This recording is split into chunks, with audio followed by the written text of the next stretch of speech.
Resistance बताइए सबको क्या है। कोई भी हमारे पास कंडक्टर वायर होगा, रजिस्टर वायर होगा, और इसमें से जब हम करंट फ्लो कराएंगे तो जो करंट में बैरियर होगा उसी को हम बोल देते हैं रेजिस्टेंस। सही है। अब लेकिन हमारे पास अभी तक एक ही टर्म चल रहा था, केवल रेजिस्टेंस, रजिस्टर यानी कि वो डिवाइस, और जो उसका प्रॉपर्टी थी वो बोल देते थे रेजिस्टेंस। अब यहाँ पर दो नई डिवाइस और आएंगी, एक कैपेसिटर भी आएगा यहाँ और इंडक्टर यानी कि कॉइल, दोनों चीज आने वाली है, कैपेसिटर और इंडक्टर। उसके लिए जो रेजिस्टेंस है उसका नाम भी बदलेगा। ठीक है, तो पहले से किसे ले लेते हैं हम, कैपेसिटर। कैपेसिटर है C और एक हम लेंगे इंडक्टर। इंडक्टर है R और L। इंडक्टर क्या है L। कैपेसिटर जानते ही, ये हो गया कैपेसिटर, और इंडक्टर वही कॉइल L।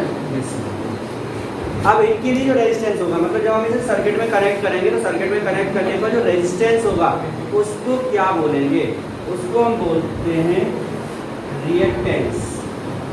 और जब कैपेसिटर होगा तो बोलेंगे कैपेसिटिव रिएक्टेंस,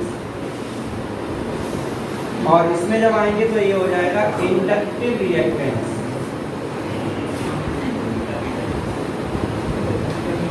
है दोनों रिएक्टेंस ही, लेकिन कैपेसिटर होगा तो कैपेसिटिव रिएक्टेंस बोलेंगे और इंडक्टर होगा तो इंडक्टिव। एक्स से रिप्रेजेंट करते हैं इसे रिएक्टेंस को। जब कैपेसिटर होगा तो XC और जब इंडक्टर होगा तो XL। ठीक है।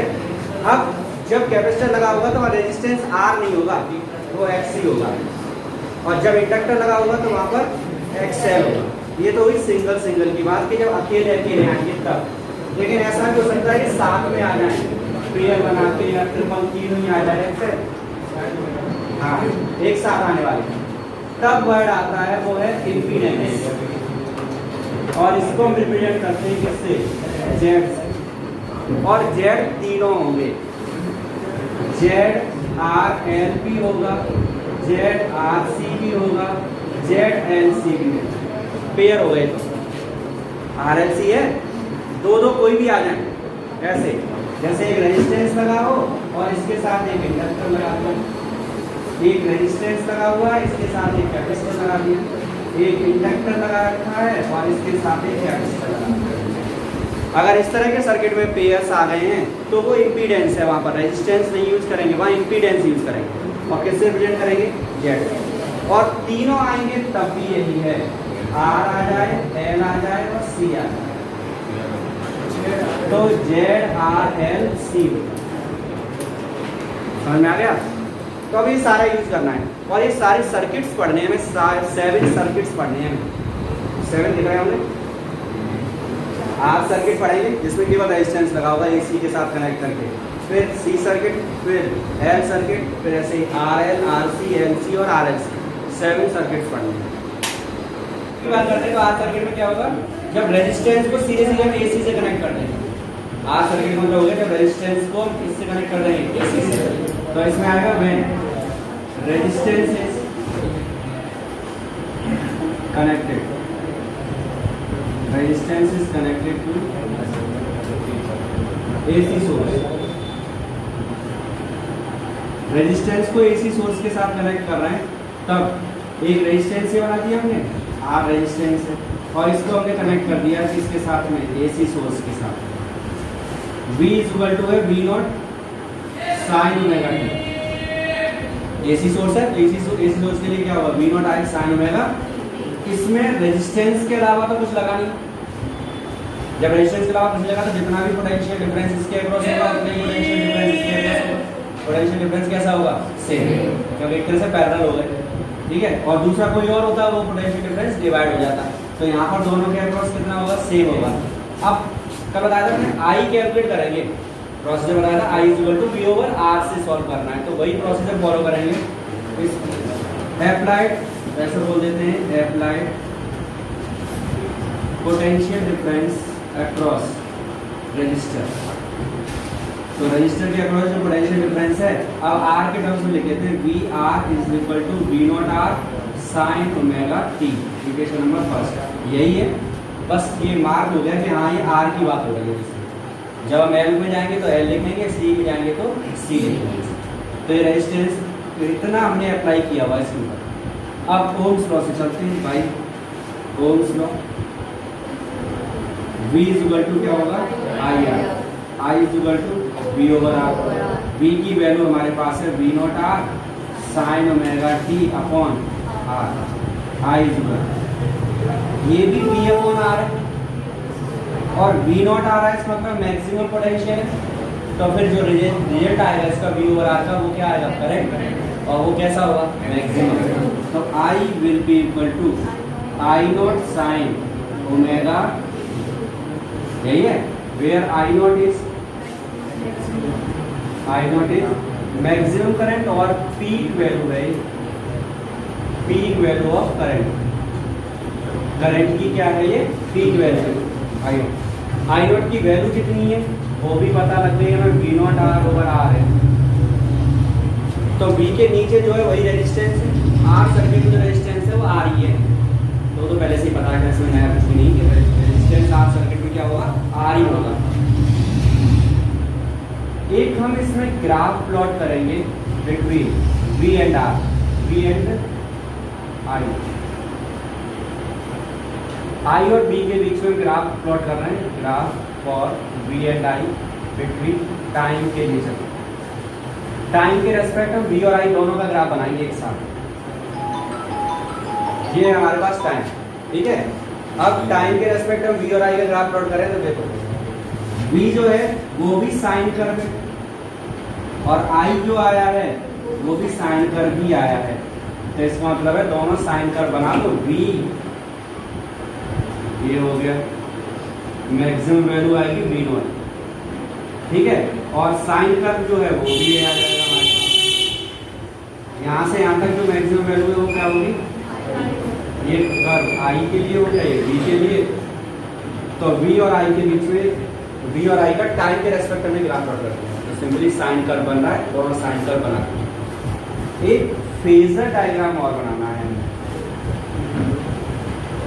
Phasor diagram. फेजर क्या, एक तरह से समझो कि जो ग्राफ जो हमने V और I भी बनाए वो अब हम एक तरह से X और Y एक्सिस पे बनाएंगे। तो सबसे पहला काम यही करेंगे, हम X एक्सिस ड्रॉ कर देंगे और Y एक्सिस बना देंगे। सबसे पहले हम क्या लेके चले थे, V को, स्टार्टिंग यही से हुई है, V को लेके चले थे। V जो होगा वो कितने एंगल पर था, ओमेगा टी।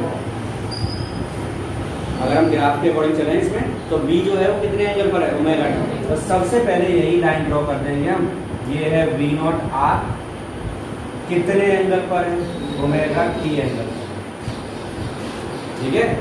X एक्सिस के साथ ओमेगा टी पर V नॉट R बना दिया। अब I नॉट को देखें, तो I नॉट भी देख रहे हैं तो वो भी ओमेगा टी पर ही है, यानी कि इसी के साथ होगा कौन। तो हम एक बार यहाँ से लर्न करेंगे कि फॉर R सर्किट के लिए V and I are in same phase,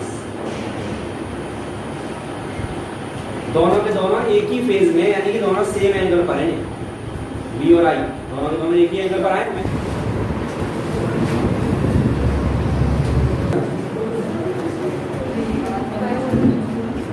पहले चलो सी सर्किट पढ़ लेते हैं। सी सर्किट में क्या होगा, कैपेसिटर कनेक्ट करेंगे, capacitor is connected to AC source, तो इसे हटा देते हैं और इसकी जगह क्या लगा देंगे, कैपेसिटर। V इक्वल टू यही रहेगा, अप्लाइड पोटेंशियल अक्रॉस कैपेसिटर। तो जब हम कैपेसिटर की बात करेंगे तो क्या आ जाएगा यहाँ पर, C, VC equal to V naught C sine omega. अब हमें चाहिए क्या, I। यहाँ तो था V इक्वल टू IR लगा के I निकल आया, अब नहीं निकल रहा। हमें इस कैपेसिटर के थ्रू करंट चाहिए कहीं से। कैपेसिटर से करंट कैसे निकल सकता है, कैपेसिटर या कैपेसिटेंस पढ़ा था तो उसमें एक फॉर्मूला पढ़ा है, Q इक्वल टू CV पढ़ा है। तो Q इक्वल टू CV से अगर Q मिल जाए तो फिर dQ अपॉन dt से I आ जाए। निकालना में करंट D है, तो करंट निकालने के लिए I इक्वल टू क्या लेके चलें, dQ over dt। We know that I is equal to formula क्या है, dQ upon dt। I is equal to d upon dt और Q की वैल्यू सी। अब हम कैपेसिटर के अकॉर्डिंग चल रहे हैं, ठीक है। और निकालना आई ही है, वो तो पहले से ही पता है हमें। I is equal to C बाहर आ जाएगा डी अपॉन डी टी, और वी की वैल्यू है V naught C sine omega t के रेस्पेक्ट कर रहा है। सी तो डिपेंड ही नहीं करता टाइम पे, तो वो तो निकल आया बाहर। और वी की जो वैल्यू है हमारे पास है, उसे पुट कर दिया हमने।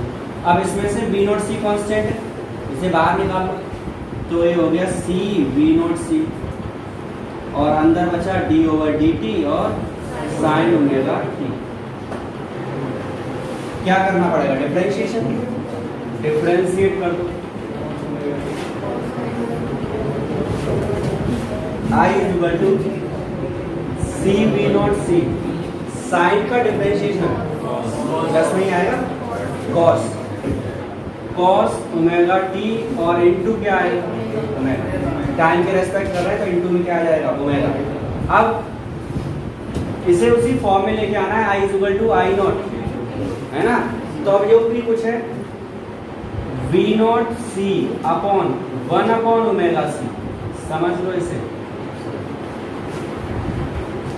आई बनाना है, आई के लिए वी ओवर आर चाहिए, तो वी अपॉन, तो वी ऊपर अकेला चाहिए था हमें, तो बचा हुआ सब नीचे ले आए। और 1 अपॉन में अगर लेके आएंगे तो ये अपने आप ऊपर चला जाएगा, ये अपने आप जाएगा ऊपर, नहीं जाएगा, तो इसे नीचे ले आए वापिस। अब ये जो है v के नीचे वो कौन है? रेजिस्टेंस। कौन है ये? रेजिस्टेंस। आर नहीं है, रेजिस्टेंस। सी सर्किट के लिए उस रेजिस्टेंस को क्या कहते हैं? X C. तो ये है V naught C upon X C, where X C is 1 upon omega C. X C का फॉर्मूला में v के नीचे जो भी आएगा वो रेजिस्टेंस होगा, लेकिन सी सर्किट का रेजिस्टेंस क्या था? Capacitive reactance. कल वर्ड यूज किया था, वही है कैपेसिटिव रिएक्टेंस आगे, जिसकी वैल्यू 1 अपॉन ओमेगा सी आ। और आगे क्या चल रहा है? कॉस ओमेगा टी, इधर क्या है? I, I is equal to, अब ये है आई नॉट, क्या है ये? I naught cos omega T. Compare करना है कि एंगल कितना है। यहाँ पर है साइन, यहाँ पर है कॉस, तो अभी हम कंपेयर नहीं कर सकते, इसे साइन में चेंज करो। कॉस को साइन में चेंज करना है। साइन में चेंज करने के दो प्रोसीजर हैं, पाई/2 प्लस ओमेगा टी से भी ये कॉस में चला रहे हैं। पाई/2 प्लस कौन से क्वाड्रेंट में? 90 प्लस सेकंड में। सेकंड में साइन कैसा होता है? पॉजिटिव, तो सही है। और 90 से साइन चेंज हो गया कॉस में, सही है। कोई कहेगा नहीं सर, हम इसे पाई/2 माइनस ओमेगा टी करें तब भी यही आएगा, क्योंकि फर्स्ट क्वाड्रेंट में भी साइन प्लस ही रहता है, आएगा यही। लेकिन एक प्रॉब्लम आ जाएगी, ओमेगा टी माइनस का हो जाएगा, फिर इससे कंपेयर नहीं कर पाएंगे, क्योंकि यहाँ ओमेगा टी कैसा है? प्लस, और ओमेगा टी प्लस ही यहाँ रखना है हमें, ठीक है। तो माइनस, अगर यहाँ पे माइनस लगा होता है पहले से कोई और, तो हम इसे माइनस ले लेते, माइनस को अंदर ले जाते, ओमेगा टी को प्लस कर देते। लेकिन अभी हमें सही है, हमारा प्लस ही सही है। ये आ गया आई नॉट साइन, थोड़ा सही से लिख लेते हैं, ओमेगा टी प्लस पाई/2, किसकी वैल्यू है? आई। अब ये करंट आ गया, अब पहले से डिफरेंस आ गया। पहले तो सीधा I is equal to sine omega T आया। अब ये पता लग रहा है कि करंट पाई/2 एंगल आगे है, प्लस पाई/2 आया है। पोटेंशियल के रेस्पेक्ट अगर हम करंट को देखेंगे तो वो 90 डिग्री आगे चल रहा है, दिख रहा है प्लस पाई/2, तो कितना आ गया है? 90 डिग्री। ग्राफ बनाएंगे, ग्राफ, तो ग्राफ प्लॉट करेंगे तो सबसे पहला काम वही कि हम v का ग्राफ प्लॉट करेंगे। ये बन गया v। अब करंट को 90 डिग्री आगे दिखाना है, इससे 90 डिग्री आगे। उसका एक प्रोसेस समझो, वैसे डायरेक्ट बता सकता हूँ, बता दूंगा डायरेक्ट, पहले प्रोसेस समझो। आगे वो होगा जिसकी पीक वैल्यू पहले आए, आगे वो होगा जिसकी पीक वैल्यू पहले आएगी। इसकी तो पीक वैल्यू दिख रही है v नॉट, करंट की पीक वैल्यू 90 डिग्री पहले आएगी, पहले आएगी तो यहीं आ जाएगी।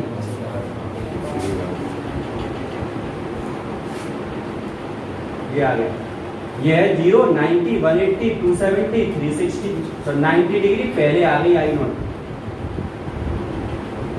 आ गई पहले। तो जिसकी पीक वैल्यू पहले आएगी वो आगे होगा, तो इसमें वोल्टेज पीछे है और करंट कहाँ है? आगे। वैसे ये ग्राफ यहाँ से डायरेक्ट बन गया है। कॉस ग्राफ बनाना है, कॉस ग्राफ मैक्सिमम से स्टार्ट होता है, वो बना दिया हमने, बन गया। लेकिन ये आगे पीछे वाली बात आगे यूज होनी है, इसलिए बता दिया है। जिसकी बी वैल्यू पहले आएगी, मतलब जो एक्सिस वाई ले रहे हैं वहाँ से चलेंगे, जो पहले आएगी वो आगे, ठीक है। दूसरा बनाना है फेजर। फेजर के लिए क्या करते थे, एक्स एक्सिस और वाई एक्सिस। सबसे पहले किसे बनाएंगे, वी नॉट सी, कितने एंगल पर, ओमेगा। ये सबसे पहला काम था कि वी पोटेंशियल बना दो ओमेगा टी एंगल पर। अब करंट को देखेंगे, करंट कहाँ है, 90 डिग्री आगे, इस पोटेंशियल से 90 डिग्री आगे, ये हो गया करंट, बन गया फेजर। पहले वो साइन ओमेगा टी ही आया था, उसी के साथ हमने ड्रॉ कर दिया, और अब उस पोटेंशियल से 90 डिग्री आगे चला गया तो आगे बना दिया। अगर पीछे आता तो ये आई यहाँ आ जाता, इससे 90 डिग्री पीछे आ जाता। अभी 90 डिग्री कहाँ है, आगे, ठीक है। तो देखो पूरा प्रोसीजर वही पुराना है, लेकिन अब बदल गया सब, सही है। अगर यहाँ पर थोड़ा सा और आगे चले इसी में, तो ओमेगा की वैल्यू पुट कर सकते हैं। ओमेगा की वैल्यू होगी 1/2 पाई एफ सी। ओमेगा की वैल्यू 2 पाई एफ यही होती है, तो ओमेगा को 2 पाई एफ भी लिख सकते हैं। तो एक ग्राफ भी प्लॉट कर सकते हैं, graph between X C and F.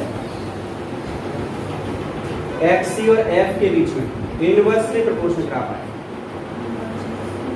X C और एफ के बीच में ग्राफ अगर प्लॉट करेंगे तो कैसा होगा, इनवर्सली प्रोपोर्शनल होगा।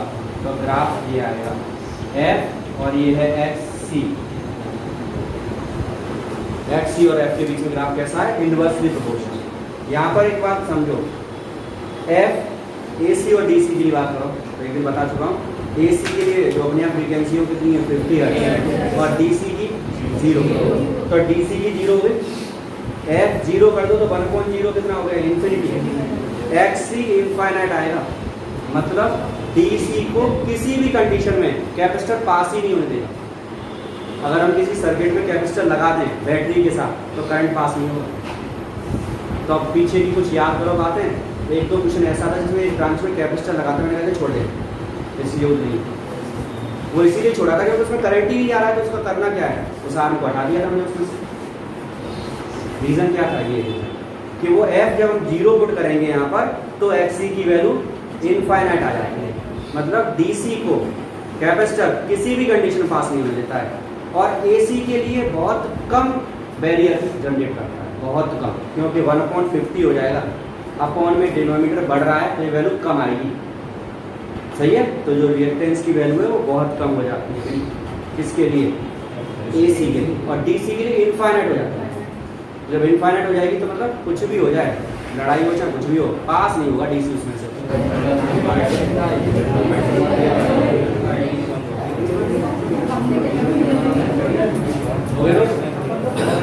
अब एल सर्किट है थर्ड। एल सर्किट में क्या होगा, इंडक्टर कनेक्ट कर देंगे। When inductor is connected to AC source, और इंडक्टर कनेक्ट करेंगे तो यहाँ से हटा दो, इंडक्टर लगा दो, कॉइल लगा दो। एप्लाइड पोटेंशियल किसके अक्रॉस होगा, इंडक्टर के, तो VL is equal to V naught L sine omega. अब इस एल सर्किट के अकॉर्डिंग हमें करंट चाहिए।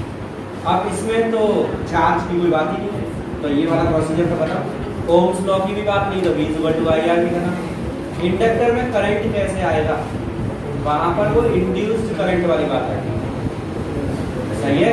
तो इंड्यूस्ड करंट वाली बात आएगी तो क्या लिखेंगे,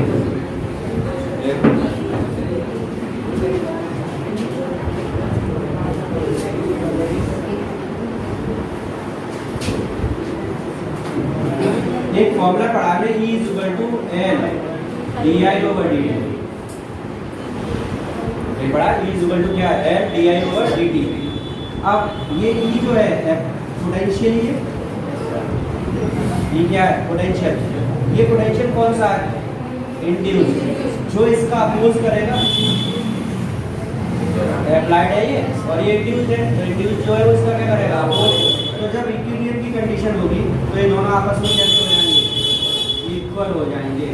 तो ई जो है वो किसके इक्वल होगा, और ई की वैल्यू है L d I upon d T, और वी एल की वैल्यू है V naught L sine omega t. किसकी वैल्यू चाहिए हमें, आई की, तो इसे एल पे पहुंचा तो एल उधर भेज दो। D I upon d t is equal to V naught L upon L, d I upon d t, ये एल इधर आ गया, नीचे आ गया, और क्या बचा यहाँ पर साइन ओमेगा टी। अब आई चाहिए तो ये डी टी की वैल्यू भेजो, तो d I is equal to V naught L upon L sine omega T और डी टी। तो आई जो होगा वो किसके ऊपर होगा, integration V naught L upon L sine omega t d t. अब इसको इंटीग्रेट कर,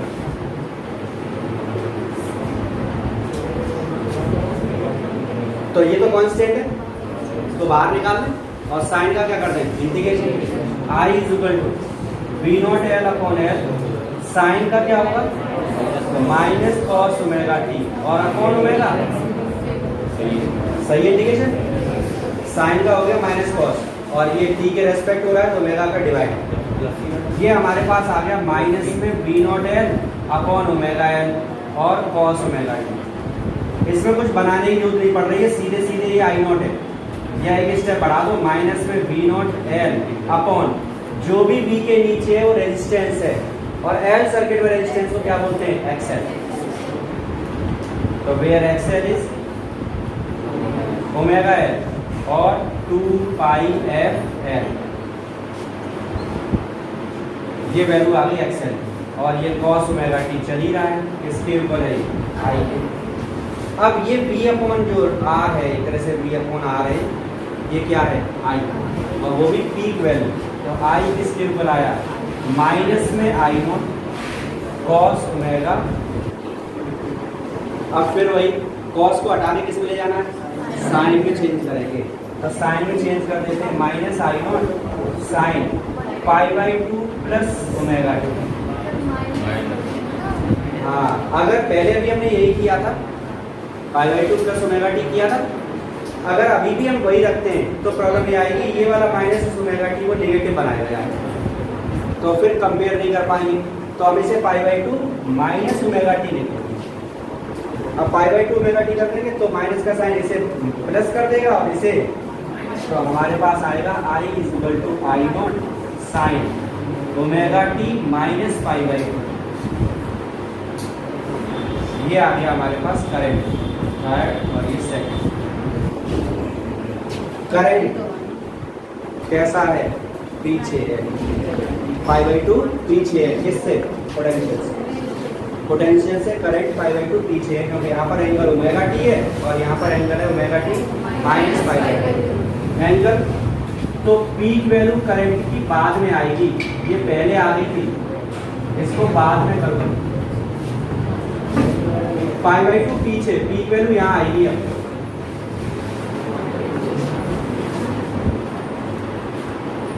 ये यहाँ पर आई है, देखो पहले करंट कहाँ आया था, आगे प्लस पाई बाई 2 था उसमें, अब करंट की पीक वैल्यू चली गई पीछे, यहाँ पर आई है पोटेंशियल की पीक वैल्यू है और करंट अब 90 डिग्री पीछे चला गया पीछे। भाई टाइम के रेस्पेक्ट चलो ना, इधर 0 टाइम है तो टाइम बढ़ता जा रहा है, तब बाद में आ रहा है करंट, तो करंट कहाँ है, पीछे। इसे डायरेक्ट यहाँ से देखो, माइनस कॉस का कर्व है, कॉस का मैक्सिमम से स्टार्ट होता है, माइनस है तो कहाँ से होगा, नीचे से, तो माइनस कॉस का कर्व बनाएंगे, ठीक है। और फेजर बनाएंगे तो करंट अब पीछे जाएगा, इतना तो हर बार बनाना ही बनाना है, और करंट अब कहाँ जाएगा, पीछे से, आई नॉट पीछे चला गया, करंट पोटेंशियल से 90 डिग्री पीछे है। ग्राफ एक्स एल और एफ के बीच में डायरेक्टली प्रोपोर्शनल है, कैसा होगा, डायरेक्टली प्रोपोर्शनल होगा। तो अब एसी डीसी के लिए इसका बिहेवियर क्या होगा,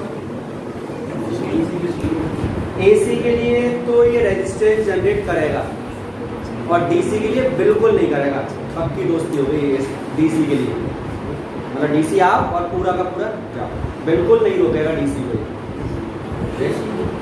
एसी को रोकेगा मैक्सिमम जो भी लगा सकता है वो ताकत लगाएगा रोकने की, लेकिन डीसी को बिल्कुल नहीं रोकेगा। सही है, ये दोनों लाइन याद कर दो। 9th